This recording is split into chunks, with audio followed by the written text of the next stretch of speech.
Graça e paz, igreja.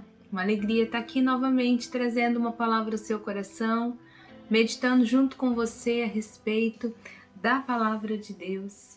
Esses dias aqui em casa, meu esposo estava falando sobre o frio, esse frio que nós estamos enfrentando, né? São dias gelados, mas ele comparou com o frio espiritual, com o esfriamento espiritual que muitos enfrentariam. Queridos, eu lembrei dessa passagem, essas palavras de Jesus mesmo, lá em Mateus 24, versículo 10, 11 e 12, que diz assim: Nesse tempo, muitos hão de se escandalizar, trair e odiar uns aos outros. Levantar-se-ão muitos falsos profetas, que enganarão a muitos. E por se multiplicar a iniquidade, o amor se esfriará de quase todos. E termina assim, aquele, porém, que perseverar até o fim, será salvo. Jesus estava aqui nos prevenindo de um tempo de esfriamento espiritual que nós enfrentaríamos, e esse tempo chegou.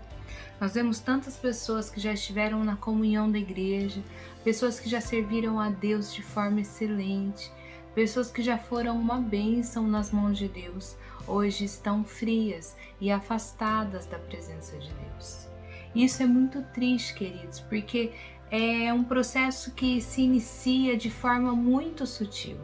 O esfriamento espiritual ele é diferente do frio físico que logo nós percebemos. Nós sentimos o pé gelado, nós sentimos a necessidade de pôr uma blusa e logo vamos buscar formas de nos aquecer. Mas o esfriamento espiritual ele não é assim.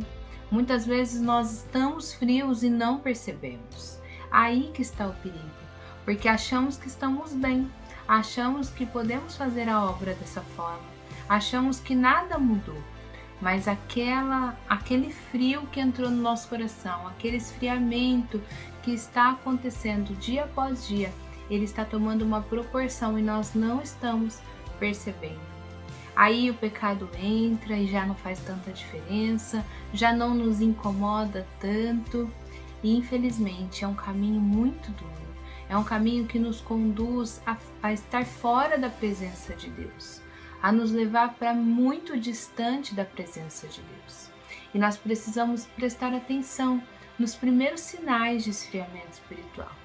Quando nós não temos vontade de ir na igreja, quando nós não apreciamos mais a comunhão com os irmãos, achamos que o culto não tem tanta importância, que eu posso ver outra hora, eu posso ver o culto gravado, eu posso assistir de casa, mesmo sem ter motivo para não estar na igreja.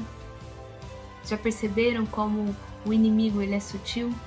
Ele tira a nossa vontade de ler a Bíblia, de orar. E tudo isso é sinal de um esfriamento espiritual que está começando. E ele vai aumentando a cada dia até nos tirar da presença de Deus. Mas o contrário, queridos, o aquecimento espiritual também é possível. E é buscando a presença de Deus. É orando, ouvindo a palavra, estando em comunhão, lendo a palavra e meditando na palavra de Deus. Tudo isso aquece o nosso coração, porque a palavra diz que Deus, a presença de Deus é um fogo consumidor. O Espírito Santo é comparado ao fogo e ele nos aquece. A presença de Deus no tabernáculo era o próprio fogo e nós precisamos buscar essa presença que nos aquece, que nos afasta de sermos essas pessoas que Jesus diz aqui em Mateus 24. Essas pessoas que o coração está frio e separado do Senhor, mas que nós possamos ter dia após dia buscado forças, buscado formas de aquecer o nosso coração, para permanecermos firmes, como diz aqui no último versículo que eu li. Aquele, porém, que perseverar até o fim, esse será salvo. Aquele que estiver com seu coração aquecido, aquele que buscar a presença de Deus, aquele que for perseverante, não se esfriar, muito pelo contrário, buscar formas de manter esse fogo aceso todos os dias, esse será salvo. Que assim seja na minha vida, que assim seja na sua vida, e que essa seja uma semana de buscar um pouco mais deste fogo, que nós possamos perceber qualquer sinal de esfriamento espiritual e que busquemos mais e mais a presença do Senhor. Que Deus te abençoe, no nome de Jesus.